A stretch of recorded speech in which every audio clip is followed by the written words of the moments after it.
Vijay Sangeetha divorce விஷயம் குறித்து சமுத்திரகனி அவர்கள் ஷேர் பண்ணியிருக்கக்கூடிய கருத்து வீடியோ ஒன்று இப்போ சோசியல் மீடியாவில் பயங்கர வைரலாக போய்கிட்டு இருக்கு. மேலும் அதை பார்த்து நிறைய பேர் நிறைய விதமான கருத்துக்களை பதிவு பண்ணி வந்துட்டு இருக்காங்க. அது என்ன அப்படிங்கிற கம்ப்ளீட் டீட்டெயில் தான் இந்த ஒரு வீடியோவில் நம்ம பார்க்க போகிறோம்.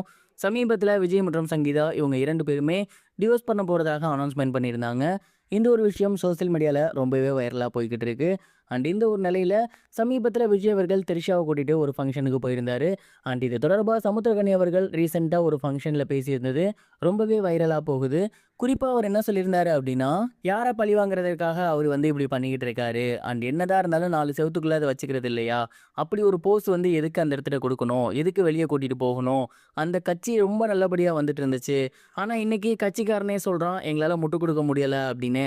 இதே மாதிரி போச்சுன்னா அவ்வளவுதான், ஒன்றுமே பண்ண முடியாது அப்படிங்கிற மாதிரி ரொம்பவே ஆதங்கமாக பொதுவெளியில் இந்த ஒரு கருத்தை சமுத்திரகனி அவர்கள் பதிவிட்டிருந்தாரு.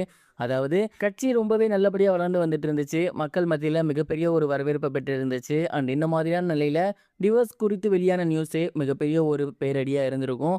அப்படி இருக்கையில் அந்த சம்மந்தப்பட்ட நடிகையாக கருதப்படும் அந்த ஒரு நடிகையை கூட்டிகிட்டு பொது வெளியில் போகிறது, போஸ்ட் கொடுக்குறது, இந்த மாதிரியான விஷயங்களால் அவங்களோட கட்சி பேர் கெடுது. அண்ட் சம்மந்தப்பட்ட நபருக்கு அது இன்னும் ஹர்ட்டிங்காக இருக்கும். தேவையில்லாமல் விஜய் சார் இதை பண்ணிட்டு இருக்காரு அப்படிங்கிற மாதிரி தான் சமுத்திரகனி அவர்கள் ரொம்பவே காட்டமாக இந்த ஒரு விஷயத்தை ஷேர் பண்ணியிருந்தாரு. அண்ட் அந்த ஒரு வீடியோ கிளிப் தான் இப்போ சோசியல் மீடியாவில் ரொம்பவே வைரலாக போய்கிட்டு இருக்கு. இதை பார்த்ததுக்கப்புறம் நிறைய நபர்கள் சமுத்திரகனி அவர்கள் சொல்கிறது கரெக்டு தான். அவரோட பர்சனலாகவே இருந்தாலும் இப்போ இந்த ஒரு விஷயத்தை இப்படி பண்ணியிருக்க வேண்டிய அவசியம் இல்லை. ஏன்னா அவரோட கட்சியும் அவர் நினச்சி பார்க்கணும் அப்படிங்கிற மாதிரி கருத்து சொல்லி வந்துட்டு இருக்காங்க. விஜய் மற்றும் சங்கீதா இந்த ஒரு டிவோர்ஸ் இஷ்யூ அப்படிங்கிறது ஓவராலாகவே எல்லாராலையும் பேசப்பட்டு வந்துட்டு இருக்கு. பார்த்திபன் சார் கூட இது குறித்து பேசி இப்போ மிகப்பெரிய வீடியோவெல்லாம் கூட வெளியிட்டு இருக்காரு.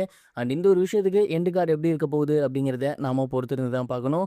நீங்கள் இந்த ஒரு விஷயத்தை பற்றி என்ன நினைக்கிறீங்க? உங்களோட தாட் என்ன? மறக்காமல் கமெண்ட் பாக்ஸில் ஷேர் பண்ணுங்கள். இது ஒரு புறம் இருக்க, கமலஹாசன் தான் இன்னைய தேதிக்கு தமிழ் சினிமாவில் மட்டுமல்ல ஒட்டுமொத்த இந்திய சினிமாலேயே அதிகம் சம்பளம் வாங்கக்கூடிய நடிகராக உருவெடுத்திருக்காரு. கமலஹாசன் அவர்கள் கல்கி படத்தோட 2வது பாகத்துக்கு 150 கோடி சம்பளமாக வாங்கியிருக்காராமா. 150 கோடி சம்பளம் ரொம்ப கம்மியாச்சு. இப்போ 200 கோடி 300 கோடிலாம் ஹீரோஸ் வாங்கிட்டு இருக்காங்களே அப்படின்னு நீங்கள் கேட்டிங்கன்னா, 150 கோடி வெறும் 10 நாளைக்கு கொடுத்துருக்காங்க. கல்கி படத்தோட 2வது பாகத்திற்காக கமலஹாசன் அவர்கள் வெறும் 10 நாள் தான் டேட் கொடுத்துருக்காரு.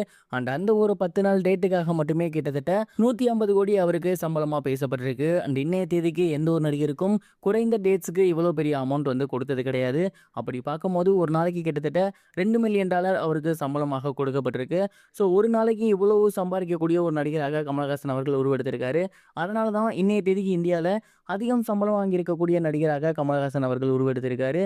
அண்ட் இந்த ஒரு இன்ட்ரெஸ்டிங்கான செய்தி இப்போ சோசியல் மீடியாவில் ரொம்பவே வைரலாக போய்கிட்டு இருக்கு. இது வரைக்கும் கனெக்டிங் டிவிக்கு சப்ஸ்கிரைப் பண்ணனா மறக்காமல் சப்ஸ்கிரைப் பண்ணிக்கங்க. உடனடி அப்டேட்ஸ் பெறுவதற்கு நோட்டிஃபிகேஷன் பெல்லையும் கிளிக் பண்ணிக்கங்க.